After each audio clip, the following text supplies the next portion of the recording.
après, au-delà de l'analyse brute des chiffres qui déjà ne laissent rien présager de bon, le budget primitif pour cette année 2014 laisse clairement apparaître un quotidien bien en deçà de celui que les Marseillaises et les Marseillais étaient en droit d'obtenir. Au lendemain de votre élection, Monsieur le maire, vous avez rappelé que votre priorité absolue serait l'emploi. Je vous accorde que vous avez su faire évoluer la situation depuis votre accession au fauteuil de premier magistrat de la ville en 1995, en faisant passer le chiffre de 22% de chômeurs à celui de 26% de pauvres. Un résultat que vous partagez bien sûr avec la gauche et dont nous nous serions bien passés et qui obère gravement nos marges de manœuvre financières. En matière d'emploi, le casino est déjà ouvert, puisque vous misez tout ou presque sur la culture et le tourisme, à l'issue d'une année où nous avons célébré toutes les cultures, sauf la nôtre. Un secteur d'activité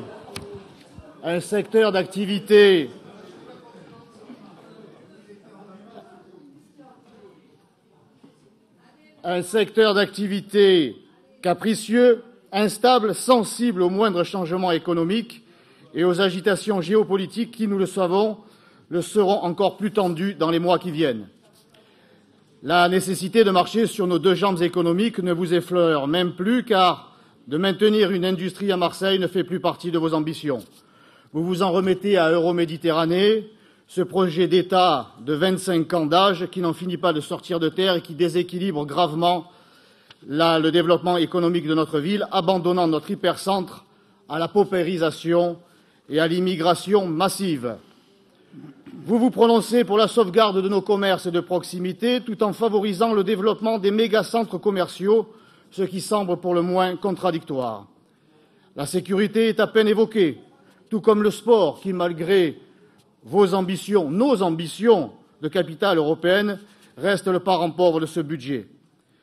6 millions d'euros de plus sont accordés au stade Vélodrome, rebaptisé le stade Gouffrodrome, pour en terminer les travaux. 6 millions dont nous avons tant besoin pour les équipements de nos arrondissements ou pour assurer la sécurité de nos concitoyens. Quant au transport et à la circulation, le changement, ce ne sera pas pour tout de suite. Les 5 tunnels dont la ville s'est dotée en 20 ans n'ont toujours pas permis de céder sa première place peu enviée au palmarès des villes les plus embouteillées et les plus polluées de France, malgré le satisfecit exprimé ici par notre collègue M. Assante. Quant à la fiscalité, si en apparence elle reste stable, c'est que la patate chaude de l'augmentation de l'impôt a été refilée, si vous me permettez l'expression, au président Tessier, condition sans doute pour qu'il obtienne son bâton de maréchal des logis. Qu'on se le dise, les impôts des Marseillais augmenteront, la décision ayant été prise de l'autre côté du port. Vous semblez ignorer l'austérité que nous impose le gouvernement socialiste, qui obéit aux injonctions d'une Union européenne que vous soutenez. Votre générosité légendaire et revendiquée nous fait craindre le pire en matière d'accueil de toute la misère du monde. Un accueil que le peuple de Marseille devra financièrement assumer avant d'en assumer de possibles conséquences plus graves encore. Devant un budget qui manque d'ambition et aux choix stratégiques hasardeux, notre groupe ne peut se prononcer que défavorablement. Monsieur le maire, je vous remercie. J'entends déjà les procès d'intention qui m'ont déjà été faits lors du conseil d'arrondissement par un représentant très digne et marqué de la démocratie et du respect de la pluralité de la République en la personne de M. Joshua du Front de gauche qui, je l'ai déjà affirmé ici, les camarades du Front de gauche soutenus par leurs alliés socialistes ont prouvé au cours de l'histoire et dans tous les pays où ils se sont abattus qu'ils étaient à l'origine finalement des véritables purges dans tous les domaines et pas seulement culturels. Alors cette culture, j'ai bien compris, ce domaine, que c'était un véritable sanctuaire que l'on pouvait se passer de logement, que l'on pouvait se passer de sécurité, que l'on pouvait se passer de travail, mais que l'on ne pouvait pas se passer du monde culturel, des encultureux qui, manifestement, seraient une chasse gardée, une propriété à vie de la gauche qui s'accapare depuis des années, depuis trop d'années, depuis trop longtemps, ce monde-là, à grands coups de subventions, des subventions qui n'ont pas toujours été très légales. Le passé et le présent judiciaire d'une élue du 7e secteur, qui va encore être sous les feux de l'actualité au mois de juin, ne vous permet pas, Monsieur Marie, vous qui en étiez un proche, de donner des leçons de morale dans quelque domaine que ce soit. Alors vous avez évoqué Vitrolles il y a un certain nombre d'années. Je vous rappelle que la municipalité a très vite changé de couleur puisque M. Maigret et son épouse ont fondé un mouvement qui n'avait plus rien à voir avec le Front National. Vous ressassez ce qui s'est passé il y a des dizaines d'années. Vous restez éternellement dans le passé. Ne soyez pas étonnés d'être écartés du futur. Comme il nous reste un petit peu de temps, je voudrais quand même répondre en quelques mots à M. Morenne tout à l'heure, qui suspectait que mon propos ait pu être rédigé par M. Menucci. Je voudrais simplement lui rappeler que je n'ai jamais, moi, ni même aucun des élus qui composent notre groupe, travaillé main dans la main avec M. Menucci. C'est le cas de M. Morenne à la communauté urbaine, dont le résultat, 1,5 milliard d'euros, 1,5 milliard d'euros de dette, nous permet d'affirmer ici que la dette des Marseillais, ou par Marseillais, s'élève non pas à 1 600, mais est plus proche des 3 000 euros, cumulés, bien sûr. Donc, voilà, moi je pensais que la politique économique, était décidée par les élus au conseil municipal de la ville. M. Morenne nous avoue qu'elle est dictée par les agences de notation anglo-saxonnes. L'adjoint aux finances n'est pas M. Bloom, c'est M. Fitch et ses deux secrétaires, Standard & Poor's. Voilà. Quant à vous, M.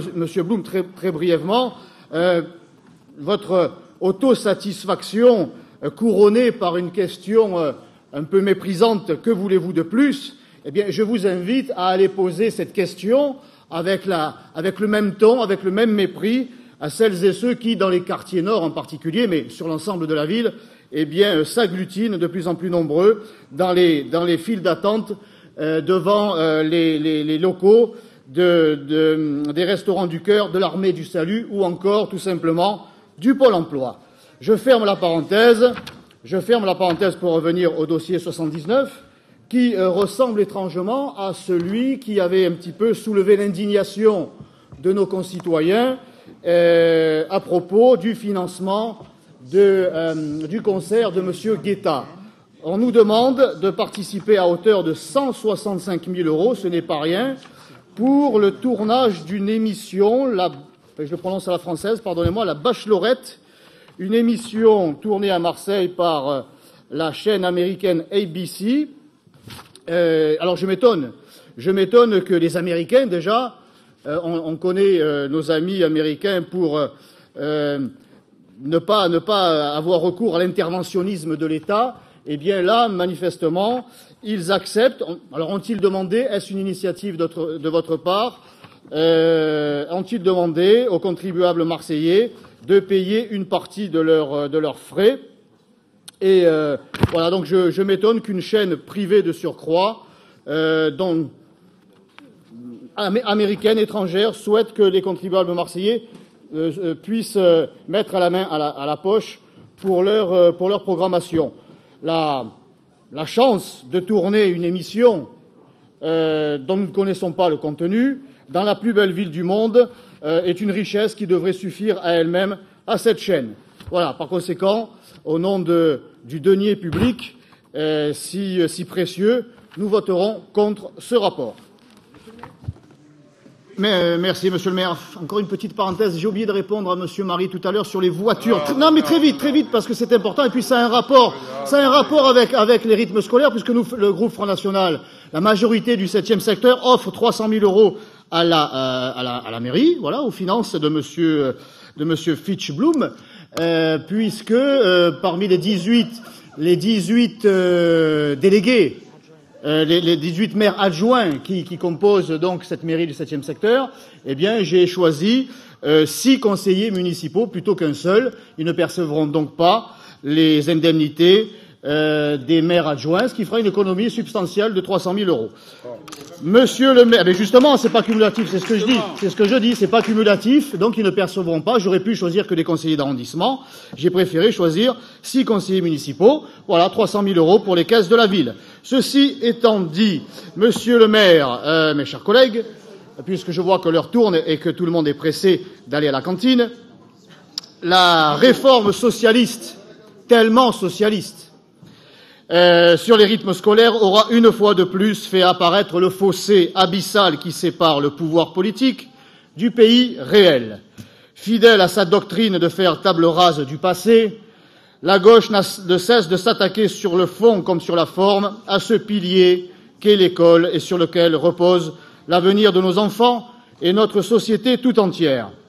Éternel donneur de leçons de démocratie, prêchant même pour sa forme participative plutôt que représentative, surtout lorsque les urnes lui sont défavorables, ou leur sont défavorables, les socialistes ont fait preuve dans cette réforme d'un véritable coup de force, se refusant ne serait-ce que d'écouter le monde enseignant, les associations de parents d'élèves et les maires qui, dans une écrasante majorité, rejettent, arguments à l'appui, une réforme qui ne correspond en rien aux besoins des enfants et qui ignore les moyens considérables nécessaires à sa mise en application. Au lendemain de la déroute électorale du gouvernement qui était à l'origine de cette loi, vous demandez, monsieur le maire, un moratoire pour la mise en œuvre de la réforme. Si nous nous félicitons de cette démarche, vous me permettrez de nous étonner de ce soudain revirement, puisque nous avons en mémoire votre engagement pris il y a quelques mois seulement d'appliquer la loi républicaine. Vous avez donc changé d'avis et nous ne pouvons que nous en réjouir pour le bien des enfants, des parents, des enseignants et des finances de la ville. De plus, votre capacité à changer d'avis en si peu de temps nous permet de nourrir les plus grands espoirs sur des dossiers qui préoccupent les Marseillaises et les Marseillais, comme l'armement et le déploiement sur l'ensemble de la ville des policiers municipaux et qui seraient bénéfiques à la sécurité de toute la population, ou encore sur l'urgence de prendre les mesures qui désormais s'imposent pour le démantèlement des campements et l'expulsion des Roms de notre ville. Mais le bras de fer que vous sembliez vouloir engager avec le ministre de l'Éducation s'efface lorsque vous présentez, comme l'on présente les excuses, votre volonté de doubler les moyens du soutien scolaire municipal. Vous lancez dès lors un appel en direction des retraités qualifiés, des étudiants ou des jeunes dans le cadre du service municipal pour nous venir en aide et permettre aux enfants de Marseille de savoir, dans le pays de Molière, ne serait-ce que de lire, enfin, lire, écrire et compter. Si la saleté de nos rues a convaincu le nouveau président de la communauté urbaine que Marseille, je cite, « s'africanisait », je serais tenté, quant à moi, de constater que l'école de la République est en train de se tiers-mondiser.